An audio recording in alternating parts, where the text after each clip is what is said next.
वंदे मां शारदे।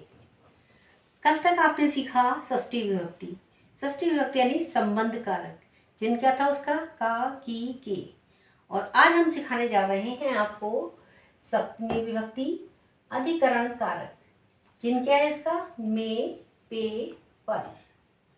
एक बार फिर से सप्तमी विभक्ति अधिकरण कारक चिन्ह में, पे, पर। वाक्य नंबर 1 से देखिए, छात्र विद्यालय में पढ़ते हैं। देखिए में चिन्ह कहाँ था, ये था, और यहाँ पर भी में है। छात्र विद्यालय में पढ़ते हैं। छात्रः बहुत सारे छात्र हैं, बहुवचन आया यहाँ पर। विद्यालय में, विद्यालय, ठीक है। जैसे रामे, राम में, बालके, बालक में, वृक्षे, वृक्ष में। इस तरीके से विद्यालय आया यहाँ पर। छात्रः विद्यालय और पढ़ते हैं, यह आपने लकार में सीखा होगा। तीतय अंति यानी प्रथम पुरुष बहुवचन क्या आएगा, पठन्ति। छात्रा विद्यालय पठन्ति। वाक्य नंबर 2 देखिए, पेड़ पर बंदर रहते हैं। पेड़ पर या पेड़ पे एक ही चीज है। पेड़ पर तो पेड़ पर की आएगी वृक्षे, बंदर बांध रहा। निवसंती, निवसंती माने रहते हैं। देखिए अब इसमें हम आपको सिखाया, अगर हम आपको सिखाते पहले कहते कि आपसे कि पेड़ों पर, तो बहुवचन की करिए, यहाँ पर सब्जेक्ट आता आपका। लेकिन पेड़ एक वचन के रूप में प्रयोग हुआ यहाँ पर, तो एक वचन की करिए यहाँ पर आपके रूप लगा है। और बंदर बहुवचन है तो बन रहा बहुवचन में आया। निवसंती रहते हैं, ये भी बहुवचन में आया। कवियों में कालिदास श्रेष्ठ हैं। कवियों में शब्द क्या है यहाँ पर, बहुवचन में आया है। यानी सप्तमी विभक्ति का बहुवचन क्या बनेगा, कविषु। कविषु माने कवियों में। ऐसी अगर यहाँ पर पेड़ों पर होता तो क्या होता, वृक्षेषु होता। कविषु कवियों में। कालिदास है माने कालिदास। श्रेष्ठ हैं, श्रेष्ठ है अस्ति। अस्ति क्यों है आप सोच रहे होंगे।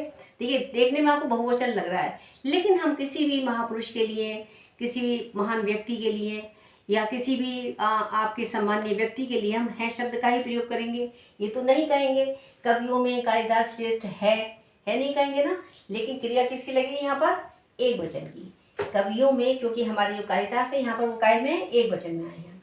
कवियों में कविषु, कालिदास है माने कालिदास, श्रेष्ठ है माने श्रेष्ठ, अस्ति माने है। तालाब में कमल खिलते हैं। तालाब में की संस्कृत तड़ागे। कमलानी बहुत सारे कमल, खिलते हैं विकसंती। तड़ागे कमलानी विकसंती। और अगर हम आपको वाक्य दें कि तालाबों में कमल खिलते हैं, तो संस्कृत क्या बनेगी, तड़ागेषु कमलानी विकसंती। एक वचन में तड़ागे कमलानी विकसंती। अगला वाक्य देखिए आप, समुद्र में जलयान चलते हैं। समुद्र में सप्तमी विभक्ति यहाँ पर क्या आएगा, एक वचन में समुद्रे। रामे, राम में, समुद्रे, समुद्र में। बालके, बालक में। विद्यालय, विद्यालय में। ठीक है। समुद्रे जलयाना, जलयान बहुत सारे हैं तो बहुवचन आएगा यहाँ पर। जलयाना बहुत सारे जलयान। चलंती चलते हैं। समुद्रे जलयाना चलंती। अगला वाक्य देखिए, धरातल पर पर्वत भी हैं।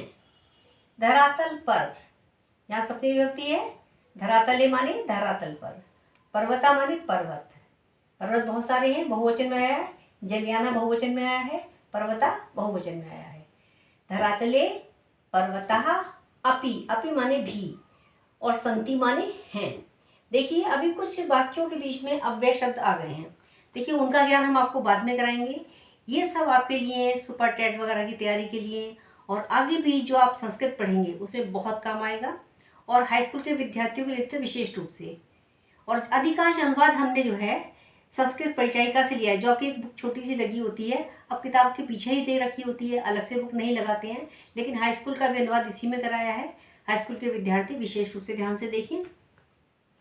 अगला वाक्य, मुनि आसन पर बैठता है। मुनि आसन पर, आसने, बैठता है तिष्ठति, तिष्ठ माने बैठना।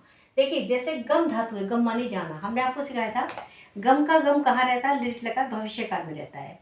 और बाकी जो 4 लकार हैं लट, लोट, लिंग, लंग, ये 4 जो लकार हैं आपके, इन 4 में गम का गच्छ हो जाता है।